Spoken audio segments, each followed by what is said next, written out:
ఈరోజు రాష్ట్ర చరిత్రలోనే 16,347 టీచర్ పోస్టులు ఏదైతే ఎన్నికల్లో ప్రభుత్వం చెప్పిందో ఒక పారదర్శకంగా మెగా డిఎస్సి పరీక్ష నిర్వహించి అందరికీ కూడా 16,347 మంది టీచర్లను ఉత్తీర్ణులు చేస్తూ 2 రోజులు 3 రోజుల్లో వాళ్ళకు నియామక పత్రాలు కూడా తెలుగుదేశం ప్రభుత్వం ఇవ్వబోతూ ఉంది.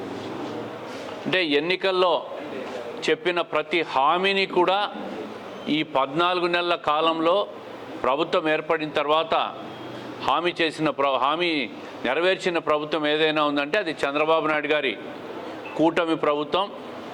ముఖ్యంగా విద్యా విధానంలో సమూల మార్పులు సంస్కరణలు తీసుకొని వచ్చి విద్యకు అత్యధిక ప్రాధాన్యత ఇచ్చి విద్యకు బడ్జెట్లోనే దాదాపు 12 నుంచి 13% నిధులను కేటాయించి ఒక నూతన ఒరవడిని తీసుకొచ్చిన నాయకుడు మన యువనేత నారా లోకేష్ గారు. ఎస్సీ ఎస్టీ బీసీ ఈబీసీ దివ్యాంగ అభ్యర్థులకు కూడా వయసు మినహాయింపు ఇచ్చినారు. తెలుగుదేశం ప్రభుత్వం అంటే చంద్రబాబు నాయుడు గారి పరిపాలన గతంలో 14 సంవత్సరాలు కావచ్చు, ఇప్పుడు ఈ 1.5 సంవత్సరం కావచ్చు, దాదాపుగా ఆయన పరిపాలనలో 196,619 డిఎస్సి పోస్టులు చంద్రబాబు నాయుడు గారు ముఖ్యమంత్రిగా ఉన్న కాలంలోనే ఆమోదించిన పరిస్థితులు ప్రజలు గుర్తు చేస్తూ ఉండ. గత 5 సంవత్సరాల్లో వైఎస్ఆర్ కాంగ్రెస్ పార్టీ పాలనలో ఒక్క డిఎస్సి కూడా నిర్వహించలే, ఒక్క టీచర్ ఉద్యోగం కూడా ఇవ్వలే. ఈరోజు ఈ ప్రభుత్వం వచ్చిన తర్వాత అన్ని రకాలుగా విద్యకు అత్యధిక ప్రాధాన్యత ఇచ్చి డిఎస్సి నిర్వహించి ఉపాధ్యాయ పోస్టులు కూడా ఎక్కడెక్కడ ఖాళీలు ఉన్నాయి అవన్నీ కూడా ఈరోజు భర్తీ కాబోతూ ఉన్నాయి. అదేవిధంగా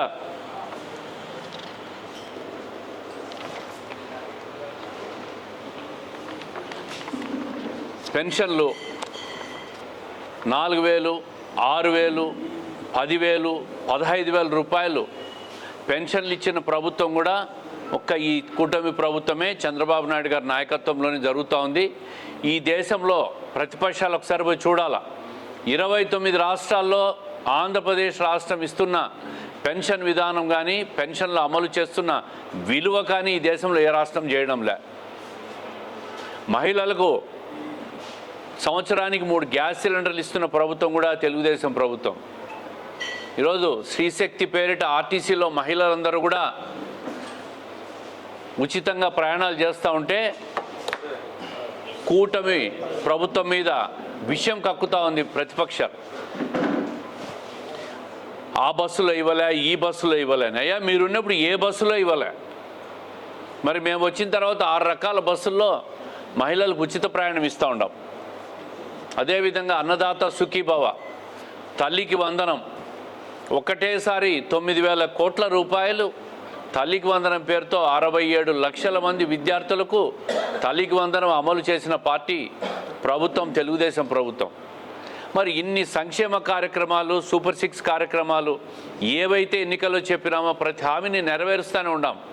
అయినా ప్రతిపక్షాలు విషయం కక్కుతూనే ఉన్నాయి.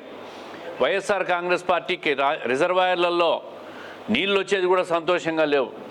ఈరోజు నందికొట్కూరు దగ్గర కృష్ణా జలాలు ఎక్కడా, కుప్పం ఎక్కడా, 700 కిలోమీటర్లు ప్రయాణం చేసి కుప్పంకి చివరి ఆయకట్టు వరకు కూడా నీళ్లు తీసుకుపోయిన ప్రభుత్వం మా ప్రభుత్వం. మరి గత 5 సంవత్సరాల్లో ఏ ప్రాజెక్టుకైనా ₹1 ఖర్చు పెట్టారా, ఒక ప్రాజెక్టుకు నీళ్లు తీసుకుపోయారా, ఒక కాలువను పూర్తి చేశారని చెప్పి నేను అడుగుతూ ఉన్నాం. అన్ని రకాల అభివృద్ధి కార్యక్రమాలు, సంక్షేమ కార్యక్రమాలు అమలు చేస్తూ ఉంటే వైఎస్ఆర్ కాంగ్రెస్ పార్టీ వాళ్ళు నిత్యం ప్రభుత్వం మీద బురద చల్లడం, విమర్శించడం, ఫేక్ ప్రచారాలు చేయడం, రకరకాలుగా ప్రభుత్వం మీద దుమ్మేసిపోతే ప్రయత్నం చేస్తూనే ఉండారు. నిన్న మొన్న చూస్తూ ఉన్నాం దివ్యాంగుల పెన్షన్లన్నీ తొలగిస్తున్నామని. అయ్యా మీ ప్రభుత్వంలో అర్హత లేని వాళ్ళందరికీ దివ్యాంగులని పేర్లు పెట్టి డబ్బులు తీసుకొని మీరు దొంగ పెన్షన్లు ఇచ్చినారు. మీ పులివెందుల నియోజకవర్గానికి పోతే ఒక పెన్షన్కి 60,000 రూపాయలు 70,000 రూపాయలు డబ్బులు తీసుకొని మాకు అర్హత లేని పెన్షన్లు ఇచ్చినారు అని చెప్పి చెప్తున్న విషయాలు కూడా వాస్తవంగా మొన్న పులివెందుల ఎన్నికల్లో చూసాం. ఈరోజు పారదర్శకంగా అర్హత ఉన్న ప్రతి దివ్యాంగునికి కూడా పర్సంటేజ్ బేసిస్లో ఈ ప్రభుత్వం పెన్షన్లు ఇస్తూ ఉంది.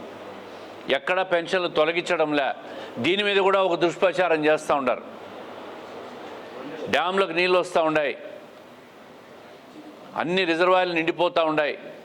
శ్రీశైలం, నాగార్జున సాగరు, ప్రకాశం బ్యారేజ్ సముద్రానికి నీళ్లు పోతూ ఉన్నాయి. సముద్రం పోయే నీళ్ళన్నీ కూడా బనకచెర్ల ద్వారా ఆ ప్రాజెక్టును చేపట్టి తీసుకురావాలని చూస్తే ఈ రాష్ట్రంలోనే ప్రతిపక్షం పక్క రాష్ట్రంలో చేతులు కలిపి దాని మీద కూడా దుమ్మెత్తిపోసే ప్రయత్నం చేస్తూ ఉన్నారు. ఏ కార్యక్రమం చేసినా ప్రతిపక్షం నుంచి ఎక్కడా కూడా నిర్మాణాత్మక ప్రతిపక్ష పాత్ర వీళ్ళు పోషించడంలే.